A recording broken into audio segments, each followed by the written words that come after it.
to see such intense plays. We got to see an amazing comeback from Dakpo, insane comeback from Austin, and just general insanity in their sets up against Lucy and Gnes, who are now facing off with Cosmos and Trela in grand finals of Shockwave 99's doubles bracket. Of course, Cosmos and Trela coming from the winner's side means that they've got an advantage. They have a set to play with against Lucy and Gnes, who have quite a mountain to climb here. And Lucy traditionally has been playing almost this filler role. Like, it feels like he does whatever is asked of him in the very moment, whether it's on offense making the cross-up back throws, or whether it's on defense throwing the bombs to save his teammate. And I think that that sort of play is going to be so critical when you're dealing with a team of the caliber of Cosmos and Trela. Not a team that teams together often, but when they do, have remarkable results.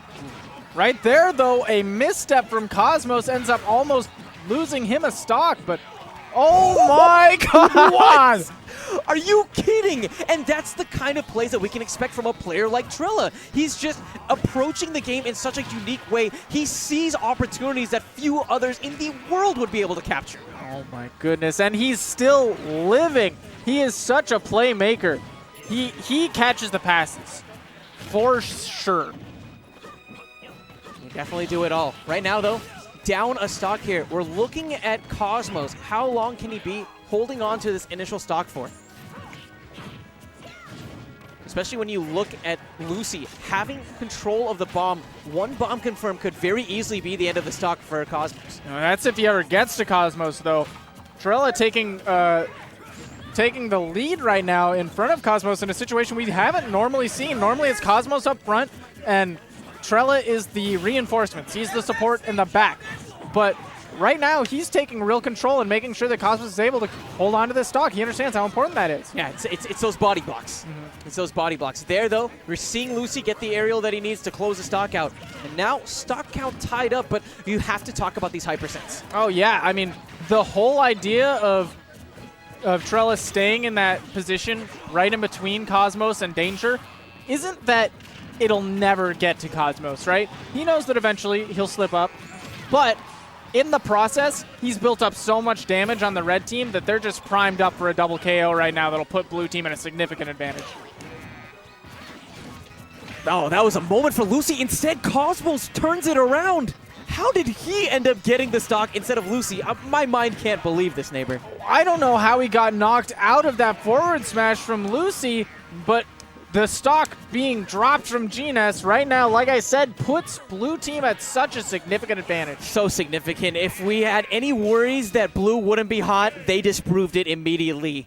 4 stocks on the table, and now a game away from taking grand finals. And that was such an insanely early stock out of Lucy from the very last stock, which it was just crazy. And look at this play. Gets the back air, and right here, knows that that dunk is going to go straight to that bottom blast zone.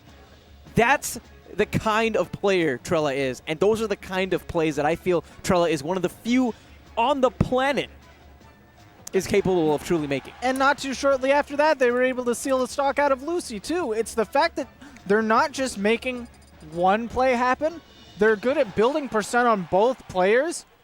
They'll take out one and then use that extra time from that other person not being on stage to take out the other. They always go for the combos. They don't like the one at a time situation. They like their double down deals. The double down deals. I like those two. Those are pretty cool. It's game 2 going over to FD. Now, this is a bit of a comfort pick for Cosmos in singles, so I wonder if this counter pick is going to come back to haunt them at all.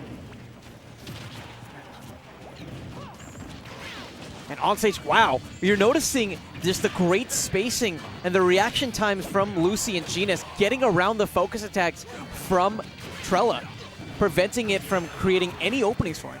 I think on FD more than almost any other stage, stage control is the name of the game, and red team is doing it so well. But right now, blue team is finding their chance to fight back. Yeah, red definitely had real estate for a moment, and blue took it back, but not for very long. It's about how long you can keep control of the hill and what you can do with it. really think the first stock in this situation is going to be very, very crucial. Lucy's movement, getting around the myriad of hitboxes has been remarkable. Double kill, unfortunately a side of friendly fire as well for Trela here. Man, that just means that a situation that could have turned into a significant advantage for the blue team ends up becoming a bit of a disadvantage, and now red team takes the lead. But Trela. not for long. How many times are we going to be seeing Trela just reacting immediately off of the invulnerability platform? He's just always aware. His situational awareness is so insanely good. Oh my goodness, Cosmos kicking himself off of the stage, aware that his partner's got his back in any situation. Now this kind of a percent, I'm looking at Gnes and I'm looking at Trela. Is the percentage right where you go for the cross slash? Do you think he could comfortably get the KO? Against Ryu, he might need a little bit extra percent. That man is hefty. Oh my goodness, we almost saw Cosmos taking out. Oh, and he's going for another. You're not going to be able to have the edge guard come to fruition. Instead, almost setting up a sandwich of sorts.